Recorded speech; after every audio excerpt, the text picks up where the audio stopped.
Hello, Corky here.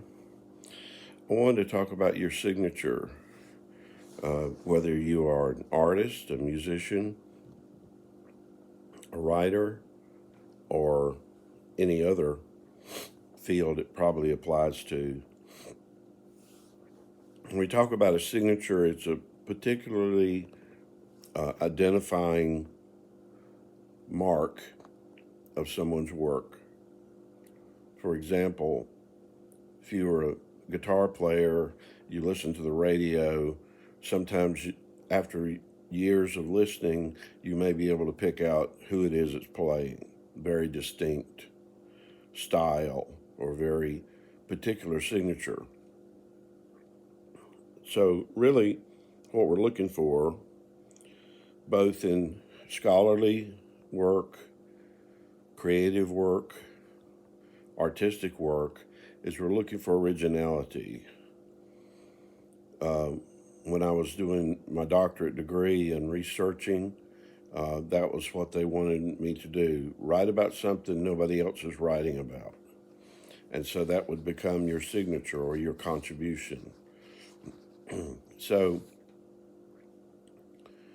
the pitfall of finding your own signature is the erroneous belief that being trained is not the way to develop your own style. And that's not true, because it's very helpful to know all the theories that lie behind your topic or your field, to understand where you fit into it. And then when you hear others, you can easily recognize the signature of different theories that underlie the field that you're in. In marriage and family therapy, for example, the various theories are Bowenian, experiential, and another theory is object relations, I believe. But at any rate, when you're encouraging somebody to go to counseling, knowing the theories that underlie all counselors, they tend to be under one category. And so then you can recommend to the one that you think is the most helpful. In the musical world, the generation that I'm part of, the boomers, we were born to the builders, and the builders are often called the greatest generation. The builders were looking for industry, and they were looking to develop, concrete things with mass production, things like that after the World War II. And so us boomers that came along, we were looking to differentiate ourselves from our parents because we wanted to be individuals. So we were not looking for industry and manufacturing and big business and things like that. We were looking for, poetry, music, so forth like that. So in my generation, and this is true of many of my generation, as when the builder generation got out of World War II and having lived through the Depression, they wanted to make a world where their children would not have to, work like slaves and, be like hard labor. They wanted us to go, many of us, they encouraged us to go to art school. Those that did go to art school, or some reasonable facsimile thereof, when they got in the art world, the counterculture broke, and it was customary to drop out of art school and join a band. So all of these 60s bands, or not all of them, but the majority of them, were led by untrained musicians who had not gone to music school. They had gone to art school. That's why the album covers were so groovy. And so this is really true of a lot. It's Pete Townsend, it's the Kinks, it's the Beatles, it's all that British invasion, particularly.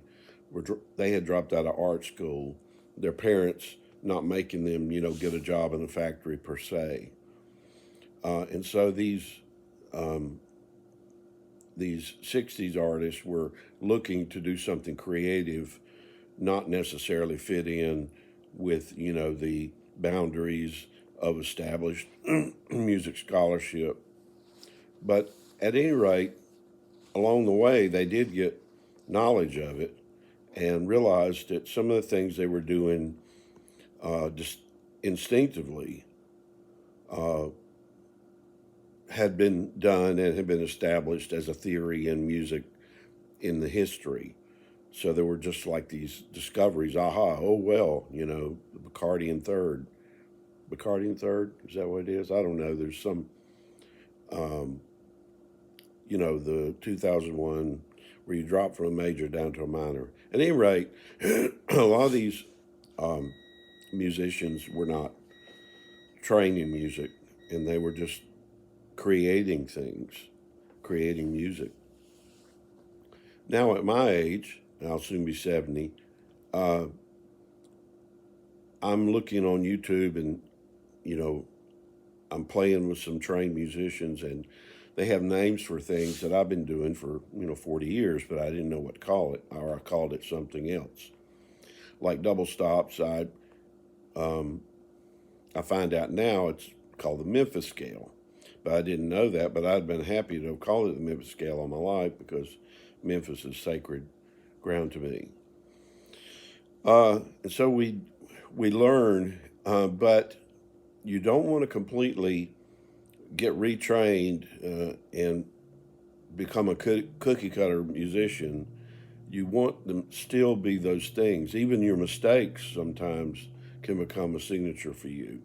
I mean, I think about all the guitar players. I watched Neil Young the other day on a video playing live, and he plays the same way he played in '67. And so it's very rough.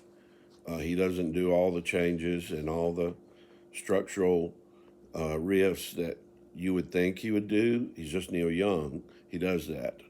Willie Nelson has his own signature of playing. He's a very advanced player with a lot of jazz, a lot of Django Reinhardt, stuff like that. But in the country field, and so he brings about a really exciting, different thing. And then his lack of appreciation for fine instruments with trigger is also a signature. And so sometimes the things you learn on the fly become your signature. I'm a little self-conscious when I'm sitting on Tuesday nights with a few musicians that are much more trained than me. And sometimes I'll point out what I'm doing is and give the name for it. I don't necessarily have the name for it. But at any rate, whatever field you're in, you want to have your signature, something that you contributed. And if you don't know what needs to be contributed, especially people that are in postgrad studies and they're looking for a topic for their doctoral dissertation, there are people you can call and say, what is needed in this field? What is needed in this area? And they can tell you the topics that need to be covered that nobody's covered. In my doctoral dissertation, which is published, Native American Pentecost, when I got to the point to choose a topic, what I was going to write on, the particular school that I was attending in California told me that there had only been one dissertation done on Native Americans at that point.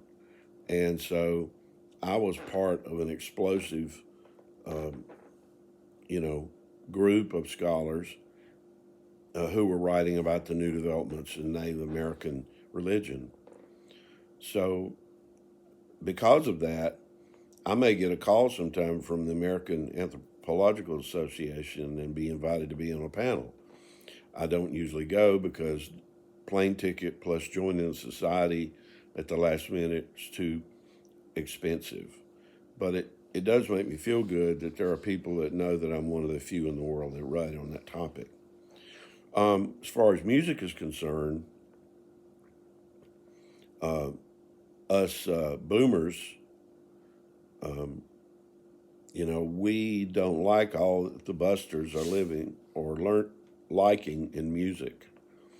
I have dear friends that are trying constantly to introduce me to new music, and I tend to. I mean, there's exceptions to it, that I hear new music that I like. There's some a little bit, but not that much right now, and so I tend to be, old school on that.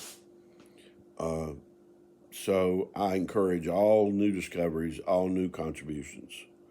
Uh, but I am who I am, and therefore, uh, look for your own take on a thing. When your name is Corky, you don't have to look very far. That's the name Corky and me is going to take you somewhere you've not been. I invited a man the other day to go to a Bigfoot conference with me in Gatlinburg in a few months, and I think he's kind of bewildered by that. Um, and a lot of people would be very embarrassed about that. But when your name is Corky, it doesn't sound so strange to be going to a Bigfoot conference. Anyway, some thoughts. Have a good one.